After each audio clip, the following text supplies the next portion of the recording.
Hello વિદ્યાર્થી મિત્રો, આપ સૌનું આપને યુટ્યુબ ચેનલ પર હાર્દિક સ્વાગત છે. તો આજે હું તમારા માટે લઈને આવી ગઈ છું ધોરણ 9 વિષય English unit 4 core of the હિલ્સના કોમ્પ્રિહેન્શનની સંપૂર્ણ સમજૂતી, તે પણ આપણી નવી બુક આધારે. તે પહેલાં તમે જો આપણી ચેનલને લાઇક અને સબસ્ક્રાઈબ ન કરી હોય તો તે જરૂરથી કરી દેજો. તો ચાલો આપણા તમામ પ્રશ્નોના ઉત્તરોની સમજૂતી મેળવીએ. તો અહીં આપણું ફર્સ્ટ ક્વેશ્ચન છે, arrange this sentences in a proper order, write number in the boxes. અહીં આપણને નીચે આ સેન્ટેન્સીસ આપ્યા છે તેને આપણે પ્રોપર ઓર્ડરમાં અરેન્જ કરવાના છે અને એનો જે નંબર છે એ આગળ આપણે બોક્સમાં લખવાનો છે.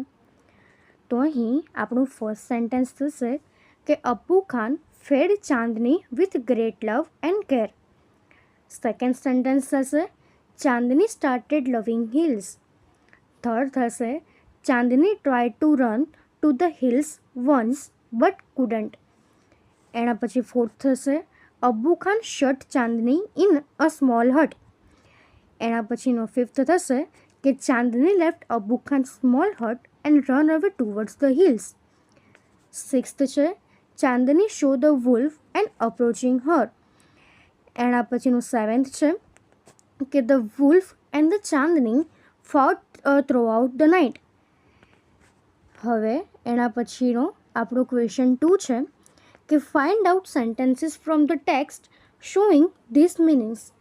તો અહીં આપણને નીચે કેટલાક સેન્ટેન્સ આપ્યા છે, તો આપણે ટેક્સ્ટમાંથી એવા સેન્ટેન્સ શોધવાના છે કે જેનો મિનિંગ આ સેન્ટેન્સ સાથે મેચ થતો હોય. તો અહીં આપણને ફર્સ્ટ આપ્યું છે there were tears in Abbu Khan's eyes. તો એવું આપણું સેન્ટેન્સ થશે કે poor Abbu Khan was almost in tears. Second છે અબ્બુ ચાચા વોઝ ફૂલ ઓફ જોય. તો એનો આન્સર થશે કે અબ્બુ ચાચા વોઝ બીમિંગ વિથ જોય. એના પછી થર્ડ છે my Chandni will always live with me. તો એનો અહીંયા સેન્ટેન્સ થશે but my dear Chandni will never leave. એના પછીનો ફોર્થ છે કે Chandni begin to love the hills. તો એનું સેન્ટેન્સ થશે Chandni developed an attraction for the hills. Fifth છે Abbu Khan shut Chandni in a small room. તો એનો સેન્ટેન્સ થશે he pushed her into a small hut and shut the door. એના પછીનું sixth છે the sun rose in the east. તો અહીંયા એનું સેન્ટેન્સ થશે કે the big yellow sun was rising on the horizon. એના પછીનું સેવન્થ છે some birds were discussing about the outcome of the fight. તો અહીંયા એનું સેન્ટેન્સ થશે it flock of birds was debating the result of the fighting. તો હવે એના પછીનો આપણો થર્ડ ક્વેશ્ચન છે કે arrange this sentence in order of happiness of ચાંદની.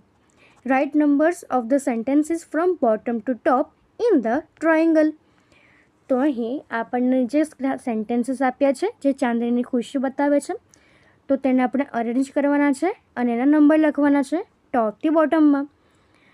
તો અહીં આપણું ફર્સ્ટ સેન્ટેન્સ થશે કે how beautiful this hills are said Chandni. Second થશે Chandni was on the top of the hills. Third થશે she was overflowing with joy and wonder. Fourth થશે Chandni felt as if she were meeting her mother after years. એના પછીનો fifth થશે that day she jumped and played and ate all around. એના પછી sixth થશે it was the happiest day in Chandni's life. તો આપણે આ પ્રમાણે અરેન્જ કરીશું. તો હવે એના પછીનો આપણો ફોર્થ ક્વેશ્ચન છે write at least 5 sentences from the text expressing Abbu Khan's happiness, unhappy happiness. Put a proper smiley at that end of the sentences. તો અહીં આપણે 5 સેન્ટેન્સ લખવાના છે જે અબ્બુ ખાનના હેપીનેસ અને અનહેપીનેસ બતાવે છે અને દરેક સેન્ટેન્સ પછી એક સ્માઇલી મૂકવાનું છે. તો અહીં આપણને ફર્સ્ટ આપ્યું છે કે perhaps I have lost her. Poor Abbu Khan was almost in tear. I am the happiest person, Govinda. Abbu Chacha was beaming with joy. Abbu Khan could sense what was happening to his dear Chandni happening to his dear Chandni. તો હવે એના પછીનો આપણો question 5th છે. Answer this questions in 2 or 3 sentences each. અહીં આપણે નીચે જે ક્વેશ્ચન્સ આપ્યા છે તેના આપણે 2 થી 3 સેન્ટેન્સમાં આન્સર લખવાના છે. તો અહીં આપણો ફર્સ્ટ ક્વેશ્ચન છે, poor Abu Khan was almost in tears. Why? તેનો આન્સર થશે કે Abu Khan got had run away up the hill. He was sure that the wolf on the hilltop had killed her. Abu Khan took good care of the goat, and so he did not understand why she broke the steering and ran away. So he was in tears. Second question છે, write about Abu Khan's new family member. તેનો answer લખીશું, Abu Khan's new family member was a pretty goat. She was white as snow, had 2 little horns and a pair of lovingly bright red eyes. She had a soft fur. એના પછીનો third question છે, what did Abu Khan keep telling Chandni? Answer, Abu Khan kept telling Chandni about how Kalua broke the string and ran away to the hills. He told her about how Kalua was killed by the wolf on the hilltop. Fourth question છે, how can you say that Abu Khan's darling hated to live with him? Answer, Abu Khan was attracted to the hills. She hated being tied with a rope in Abu Khan's house. She lost interest in his stories. She stopped eating and grew thin. એના પછીનો fifth question છે, describe Chandni's feeling after the escaped from Abu Khan's house. Answer, when Chandni escaped from Abu Khan's house, she was overflowing with joy and wonder. Chandni felt as if she were meeting her mother after years of separation. She jumped and played all around. It was the happiest day of her life.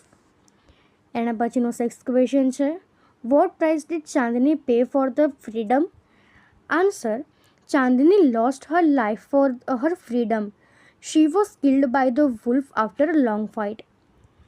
એના પછીનો seventh question છે, how can you say that Chandni was the real winner?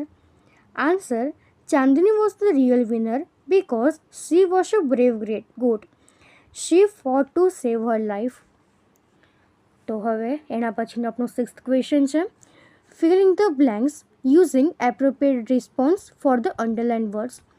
તો અહીં આપણે આ જે ખાલી જગ્યાઓ છે તેને પ્રોપર રિસ્પોન્સ સાથે પૂરી કરવાની છે. તો અહીં આપણું ફર્સ્ટ છે કે that devil must have killed her. That devil refers to the wolf. એના પછીનો સેકન્ડ છે, but even then his only family member had left his house. Here his only family member refers to Kalua the goat. Third છે, he saw Abu Mia talking to his family member. Here he stands for Govinda. Fourth છે, I saw you talking with your darling. Here your darling stands for Chandni the goat. And fifth છે, he knew that this goat was also his food. Here he stands for and food stands for Chandni and the prey. તો આપણે આ પ્રમાણે પૂરું કરીશું. તો અહીં આપણા તમામ પ્રશ્નોના ઉત્તર એ પૂર્ણ થાય છે. જો આમાં તમને કોઈ પણ ડાઉટ હોય તો એ તમે કોમેન્ટ સેક્શનમાં જરૂરથી જણાવી શકો છો અને આપણી ચેનલને લાઇક અને સબસ્ક્રાઈબ જરૂરથી કરી દેજો. Thank you.